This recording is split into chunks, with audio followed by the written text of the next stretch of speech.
आप तो देना होगा का। नमस्कार, मैं हूं प्रवीण दुबे। एमपी में होने वाले पंचायत चुनाव में ओबीसी सीट्स के चुनाव पर रोक लगा दी गई है। महाराष्ट्र के संदर्भ में जारी आदेश का जो तरीका है वो एमपी में भी लागू होगा। सुप्रीम कोर्ट ने राज्य निर्वाचन आयोग को निर्देश दिया कि ओबीसी सीट को सामान्य सीट मानते हुए यहां चुनाव करवाए जाएं। बाकी सुप्रीम कोर्ट ने कहा है कि चुनाव संविधान के दायरे में ही हों। इसे लेकर राजनीतिक गलियारों में अलग अलग अर्थ निकाले जा रहे हैं। कांग्रेस इसे अपनी जीत की तौर पर देख रही है और कांग्रेस के मुताबिक संविधान के दायरे में चुनाव तभी होंगे जब ये चुनाव 2019 में हुए परिसीमन और आरक्षण के आधार पर हों। उधर बीजेपी चुनावी तैयारी के लिए पूरी तरह मुस्तैद। सुप्रीम कोर्ट का फैसला आने के साथ बीजेपी 36 सदस्यों वाली पंचायत चुनाव समिति की घोषणा भी बीजेपी ने कर दी। हालांकि अदालत में ये मामला आगे भी चलना है। सुप्रीम कोर्ट में इस मामले की अगली सुनवाई 17 जनवरी को होगी। इस सब के बीच मंत्री गोपाल भार्गव के बेटे अभिषेक भार्गव के ट्वीट ने भी सियासत गरमा दी है। कितनी मौजू होगी अभी इस पर सवाल है, क्योंकि पता नहीं तत्काल चुनाव होंगे भी या नहीं।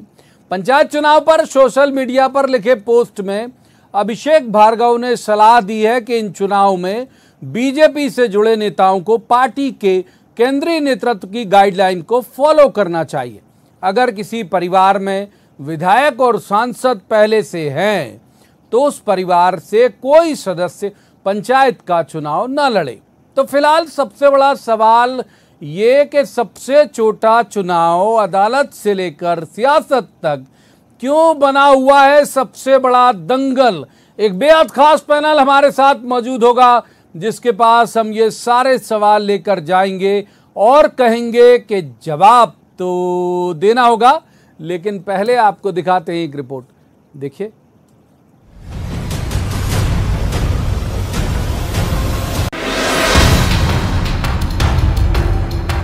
एमपी में होने वाले पंचायत चुनाव में ओबीसी आरक्षण पर चुनाव नहीं होंगे। सुप्रीम कोर्ट ने राज्य निर्वाचन आयोग को निर्देश दिए हैं कि ओबीसी सीट को सामान्य सीट मानते हुए चुनाव करवाए जाएं। कोर्ट ने संविधान के दायरे में चुनाव करवाने की बात कही है, जिसे कांग्रेस अपनी जीत की तरह पेश कर रही है। तानाशाही रवैये के साथ भारतीय संविधान के साथ छेड़छाड़ किया और रोस्टर के हिसाब से आरक्षण नहीं दिया। यह हार उन ताकतों के लिए है जो भारतीय संविधान से हटकर, जो लोग धर्म से हटकर, जो लोग अपनी ताकत के दम पर अपनी नीति बनाकर जनता के ऊपर थोपना है। इस मामले में बीजेपी की टिप्पणी कि कोर्ट ने राज्य निर्वाचन आयोग को संविधान के तहत चुनाव कराने को कहा है। आयोग उसके मुताबिक फैसला लेगा। आज फैसला हुआ है, उस फैसले को अभी हमने देखा नहीं है, लेकिन जो भी माननीय न्यायालय का फैसला होगा वो सभी के लिए बाध्यकारी तो रहेगा ही। इधर अदालत में सियासी दंगल और इस बीच मंत्री गोपाल भार्गव के बेटे अभिषेक भार्गव की सोशल मीडिया पर पार्टी को दी गई सलाह भी सुर्खियों में है। राज्य निर्वाचन आयोग ने पंचायत चुनाव को लेकर इस वक्त अहम बैठक बुलाई है और इस वक्त का सबसे बड़ा सवाल यही कि किस सूरत में होंगे पंचायत चुनाव। जवाब तो देना होगा। जबलपुर में प्रतीक मोहन अवस्थी, भोपाल में अनुराग श्रीवास्तव के साथ bureau report, news 18, Madhya Pradesh, Chhattisgarh. तो रस्मन, सबसे पहले उन मेहमानों का परिचय जिनके साथ हम इस चर्चा को आगे बढ़ाएंगे। हमारे साथ हैं उमेश शर्मा, बीजेपी के वरिष्ठ नेता हैं, विद्वान प्रवक्ता भी हैं। बहुत स्वागत है उमेश जी का। दूसरे मेहमान हैं अवनीश सिंह बुंदेला, कांग्रेस के युवा ऊर्जावान विद्वान प्रवक्ता हैं। बहुत स्वागत है अवनीश जी का। और तीसरे मेहमान हैं हिमांशु मिश्रा, वरिष्ठ वकील हैं और आज के इस कार्यक्रम के लिए बड़े मौजूद भी हैं। हिमांशु जी का भी बहुत बहुत स्वागत है। अमूमन हम पॉलिटिकल गेस्ट के साथ शुरुआत करते हैं, लेकिन आज शुरुआत करेंगे हिमांशु जी के साथ। हिमांशु जी, क्या ये माना जाए कि चूंकि सुप्रीम कोर्ट बहुत बड़ी एक संस्था है, संवैधानिक संस्था, उसने दूसरी संवैधानिक संस्था यानी निर्वाचन आयोग का सम्मान किया और इस तरह से जजमेंट दिया जो सीधा बाध्यकारी सा जैसा दिखता नहीं। आप कैसे परिभाषित करते हैं इस फैसले को हिमांशु जी? देखिए, आज जो निर्णय माननीय सुप्रीम कोर्ट ने दिया है उस निर्णय में तो साफ साफ लिखा गया है कि स्टेट इलेक्शन कमीशन जो है वो अदर बैकवर्ड क्लासेस की सीट्स को रीनोटिफाई करे, जनरल सीट्स में कन्वर्ट करे और उसके बाद इलेक्शन कराए। और साथ ही साथ उन्होंने ये भी निर्देश दिए हैं कि जो भी निर्णय होगा, जो भी चुनाव के बाद जो भी सारी चीज़ें कर रही है, जो जनरल सीटों का इलेक्शन के बाद जो भी परिणाम होगा उसको भी उसी दिन डिक्लेयर किया जाए जो पहले से शेड्यूल में तय है। तो आज तो माननीय उच्च न्यायालय सुप्रीम कोर्ट ने तो सीधे सीधे निर्देश दे दिए हैं स्टेट इलेक्शन कमीशन को। 17 तारीख को फिर जो इसके मामले की सुनवाई, आपको ऐसी कोई संभावना लगती है कि यदि ये चूंकि चुनाव आयोग खुद संवैधानिक संस्था है और कांग्रेस ये कह रही संविधान का पालन ठीक तरह से नहीं हो रहा, यदि ये कुछ होगा तो इंटरवीन कर सकता है सुप्रीम कोर्ट, आपको उम्मीद है? अब देखिए, ये तो अब सरकार और इलेक्शन कमीशन के ऊपर है कि वो किस तरीके से इस आदेश का पालन करते हैं या इसके खिलाफ वापस से वो पुनर्विचार की याचिका दायर करते हैं। पर आज के आदेश के हिसाब से तो माननीय उच्चतम न्यायालय ने सीधे सीधे निर्देश दे दिए हैं, जैसा कि उन्होंने महाराष्ट्र के केस में भी दिया है। तो इस हिसाब से तो उनको पालन करना अभी आज की तारीख में तो बाध्यकारी है, जब तक वो खुद से कोई पुनर्विचार याचिका या स्टेट कोई पुनर्विचार याचिका नहीं लगाती। उमेश शर्मा जी को इन कर लेते हैं, बहुत महत्वपूर्ण है क्योंकि सरकार उन्हीं की है। क्या समझ पाए उमेश जी आप और आपकी पार्टी इस पूरे फैसले को लेके, और अगला कदम क्या होगा? आप ये मत कहिएगा कतई के चुनाव आयोग संवैधानिक संस्था है वो तय करेगी, वो तो कल मीटिंग बुला रही 12 बजे, लेकिन संभावना ये है कि अभिमत के लिए आपकी पार्टी की जो सरकार है उसके पास भी कुछ भेजेगा चुनाव आयोग। उमेश जी।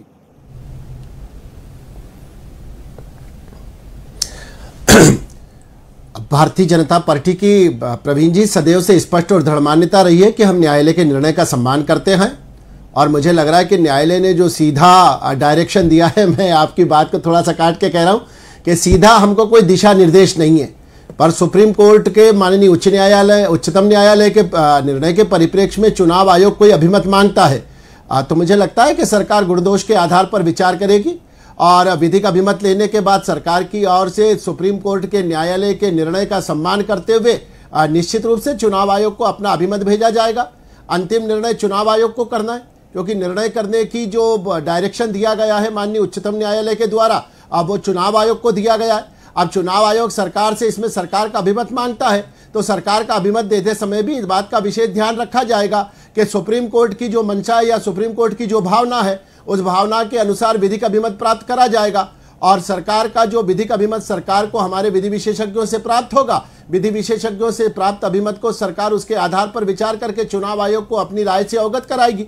अब बाकी का निर्णय जो करना है सुप्रीम कोर्ट के निर्णय के परिप्रेक्ष्य में, और सरकार का अगर अभिमत मांगा जाता है, अगर शब्द जोड़ रहा हूं, अगर अभिमत मांगा जाता है तो हम अपना अभिमत भी देंगे। अगर नहीं 90% संभावना है, ये सोर्सेज बता रहे हैं कि कल जो है वो चुनाव आयोग 12 बजे मीटिंग करेगा और फिर आपकी गवर्नमेंट के पास भेज देगा कि साहब इसमें अभिमत दीजिए। बिल्कुल निश्चित रूप से 100% देंगे। जिस बात की आप 90% संभावनाएं व्यक्त कर रहे हैं, मैं 100% कहता हूं कि ऐसा कोई भी अभिमत मांगने का आग्रह चुनाव आयोग की तरफ से आएगा तो 100% उस पर अभिमत दिया जाएगा, और तत्काल दिया जाएगा, समय सीमा में दिया जाएगा, ताकि अब अवनीश जी सुप्रीम कोर्ट के आपको पहले सवाल में अवनीश जी, आप लोग जो लगातार कह रहे थे कि संविधान का हनन हो गया, संविधान का गला घोंट दिया गया, जैसे बयान आपकी तरफ से आते थे, कोई रोक नहीं लगाई सुप्रीम कोर्ट ने इलेक्शन में, पंचायत के इलेक्शन में। ये बार कहा, महाराष्ट्र के एक मामले का हवाला दिया और कहा कि बिल्कुल एप्लीकेबल ये एमपी में भी है, और ओबीसी सीट जो है वो उसके मसले पर एक जजमेंट सुनाया है। अवनीश जी, देखिए इसे जीत के तौर पर क्यों मान रहे हो फिर आप? देखिए प्रवीण जी, हम कहीं इसमें हार और जीत की कहीं कोई तलाश नहीं कर रहे हैं, लेकिन सबसे महत्वपूर्ण बात आप समझिए, माननीय न्यायालय भी एक बहुत बड़ी, मैं कह रहा हूँ, सर्वोच्च संवैधानिक संस्था है, और जो चुनाव आयोग है वो भी एक संवैधानिक संस्था है। तो कहीं ना कहीं माननीय न्यायालय ने एक दिशा निर्देश जारी किया है। इसमें आप समझें प्रवीण जी कि ये कहीं ना कहीं ये तो बात है, आप भी मानेंगे कि जो 343 सी जिसमें कहा जाता है कि आपको सीमांकन करना होगा, परिसीमन करना होगा, और 343 डी जिसमें यह कहा जाता है कि हर 5 साल में चुनाव हो, रोटेशन प्रणाली पर हो। आपने देखा हो, हमारी आपत्ति यही थी, मतलब हमने शुरुआत से कहा कि हम चुनाव चाहते हैं और हम चाहते हैं कि चुनाव जल्द से जल्द हो, लेकिन हमने शुरुआत से कहा कि इसमें कहीं ना कहीं संवैधानिक मर्यादाएं प्रवीण जी तार तार हुई हैं। तो मुझे लगता है जो सर्वोच्च न्यायालय ने आज जो निर्णय दिया है वो कहीं ना कहीं दिशा निर्देश दिए हैं कि चुनाव आप कराएं, लेकिन चुनाव संविधान के दायरे में कराएं, और वही आज हुआ है। तो इसमें प्रवीण जी कहीं हार जीत वाली बात कहीं भी नहीं है। हाँ, लेकिन ये है कि आपने देखा होगा कि जैसे कोई सीट होती है, मान लो कोई नगर पंचायत, जैसे हमने जो 2019 में परिसीमन किया था प्रवीण जी, तो उसमें आप देखें हमने 1500 ग्राम पंचायतें और बढ़ा दी थी और 150 घटा दी थी, क्योंकि उसमें कुछ नगर पंचायत में कन्वर्ट हो गई थी और कुछ नई बन गई थी, जिससे कि विकास ग्राम के या शहर या जो मझोले शहर हैं उनके अंतिम व्यक्ति तक पहुंच पाए, उस गांव का अंतिम व्यक्ति उस गांव का नेतृत्व कर पाए। इसलिए हमने ये किया था। एक बार वकील साहब को और इन करता हूं, महत्वपूर्ण मसला है, क्योंकि वकील साहब मैं भी कुछ तय नहीं कर सकता, आप भी कुछ तय नहीं कर सकते, तय करेगी कोर्ट।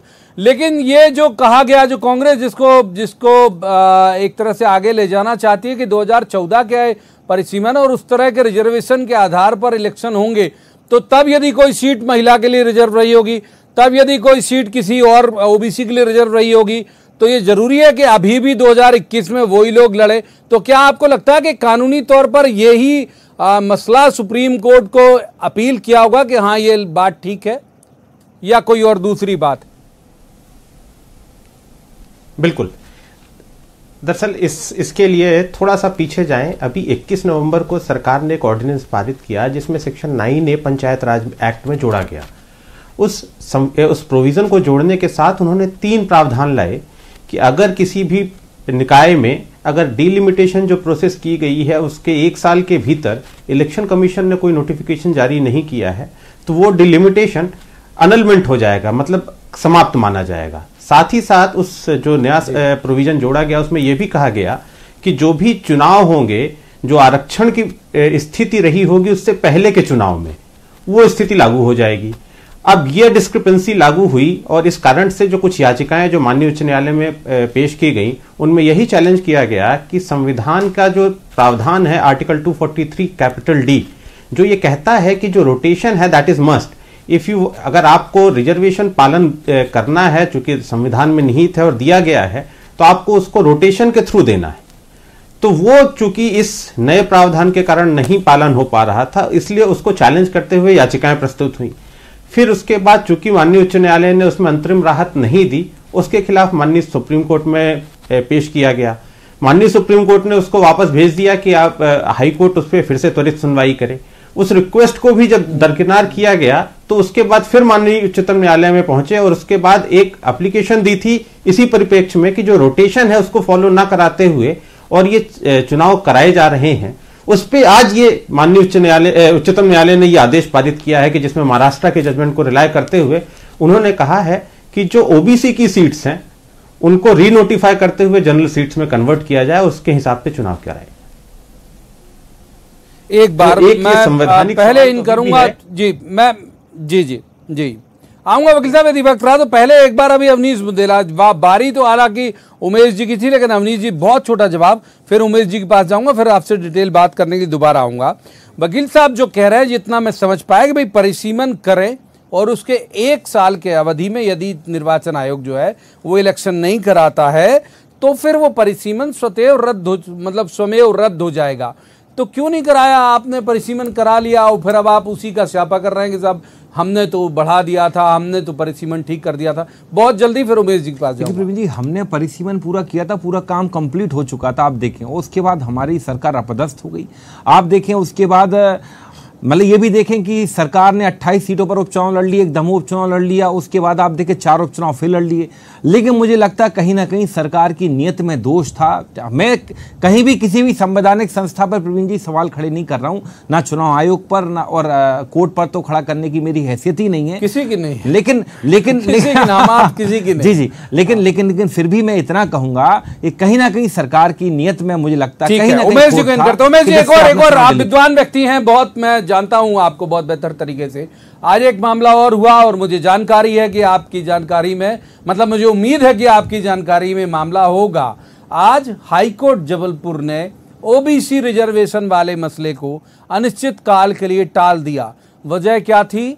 आपके और इनके किसी के भी कोई जो अधिवक्ता है वो अपियर ही नहीं हो रहे थे। नाराज हो गया हाई कोर्ट के भी, जब इनके लोग ही अपियर नहीं हो रहे। इससे लगता है कि आप लोग भाषण में भर, आप और कांग्रेस दोनों भाषण में भर ओबीसी को लेकर सतर्क दिखते हो, कोर्ट में तो नहीं दिखे। उमेश जी,